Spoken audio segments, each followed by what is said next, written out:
As some of you may or may not know, we've lost Kenzo Takada on October 4th, 2020. This Asian-French designer enchanted us over the years with his fashion and fragrance creations, which we're going to highlight here today in this Gimme 5 from Kenzo. We're here to honor and share the passion and love that he had through his creations in today's video. He was born February 27, 1939. He left us on October 4th, 2020, sadly. So let's celebrate Kenzo through his creations in this Gimme 5 from Kenzo fragrances. Guys, if you want to check them out, come with me. Let's check them out.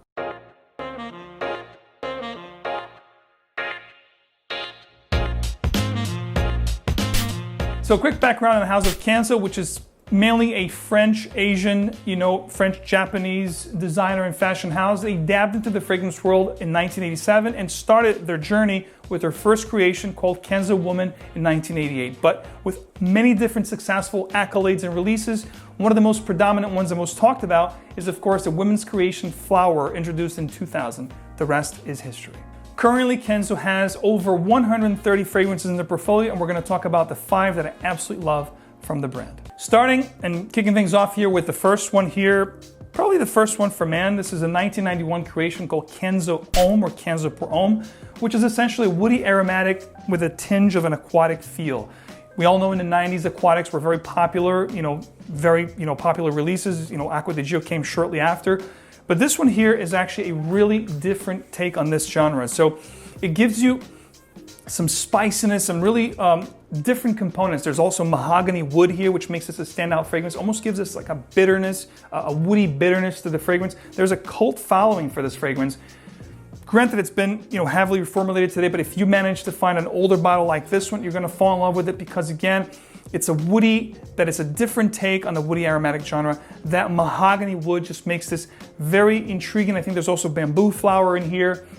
And of course, the aquatic tinge and some spices. A great release from 1991. I think one that's quite underrated and also deserves some attention from the fragrance community. I think this is a trendsetter fragrance. And Mr. Kenzo, with all his creations, had a floral mid or floral heart to his fragrance.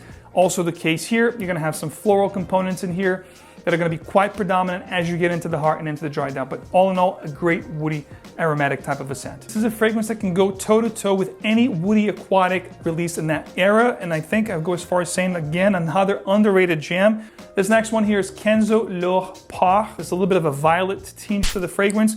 And this pretty much is a fruity, woody aquatic scent. Think out of this way.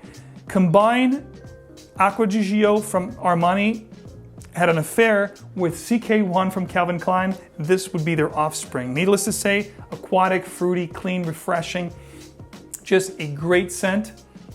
In fact, you know what? This will be my scent of the day today. Very fruity, very aquatic, very inviting, guys. If I were to break this down and how I would perceive this fragrance, I would say this is green, it's fresh, and it's aquatic.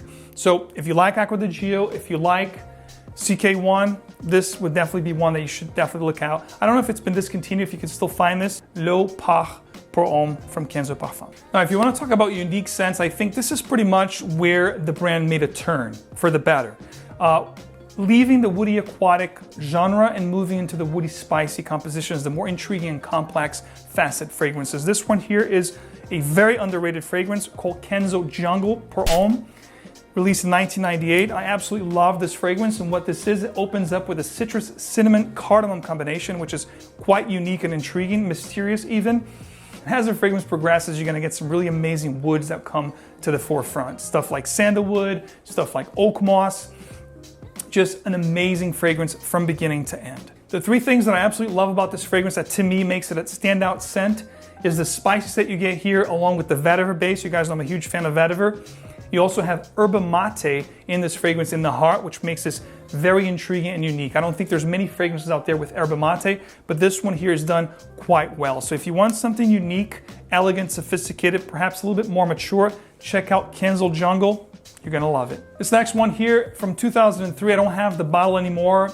Gone. I couldn't find another one. I think it's been discontinued. Now it's fetching a pretty penny. It's called Kenzo Air. I'll pop it up here so you guys can check out the bottle. And what this is a soft, spicy vetiver-based scent. And what I mean by that, it's going to be a very wearable fragrance. I became orphan of this fragrance, but I was lucky enough to find a good substitute, a good alternative to this fragrance in Vetiver Blue from Cartier. So if you guys were a fan of that fragrance and you miss it dearly like myself, be sure to check out Cartier Vetiver Blue. You're gonna love it because it's very similar to that fragrance, which is that soft, spicy vetiver type of a scent with a woody base, guys. Amazing. Again, Kenzo Air from 2003. Last but not least, my favorite fragrance from Kenzo Parfums. One that if you follow this channel for any length of time, has made my top spring fragrances for many, many years. I wanna say 5 years in a row. This particular fragrance, of course, Kenzo Power, released in 2008. So it's been a little over 10 years, 12 years now. This is a masterpiece, in my opinion, for a floral, woody, aromatic fragrance.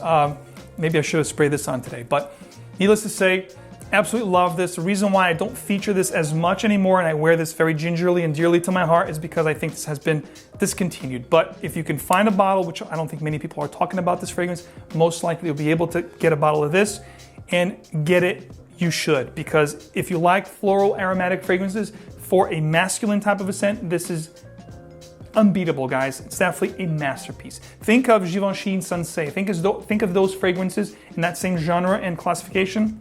Masterpiece right here from Kenzo. Kudos to Kenzo for all these amazing creations throughout the year, guys. He'll be dearly missed as he was a great genius when it came to fashion and his creation. So guys, just paying homage to Kenzo fragrances, and please, at the comments, let me know which ones are your favorites. Do you miss some of the discontinued fragrances from Kenzo? Please, guys, sound off and let me know some of the other ones that I should probably check out. So as always, guys, thanks so much for your support. As always, don't forget to leave a like, touch the subscribe button, hit the notification bell icon so you get more videos like these straight into your feed. And as always, remember, but before that, also remember that there's another place that we can share our passion and elevate each other and bring each other up. And of course, that's Scent Explore 2020. That's happening this December 5th, 2020. Details in the description and coming soon for you guys. Check me out on Instagram and also on Facebook, The Emporium of Scents, for more details very soon. As always, remember, fragrance is emotion, so wear what truly moves you. I'll see you again right back here very soon. Take care.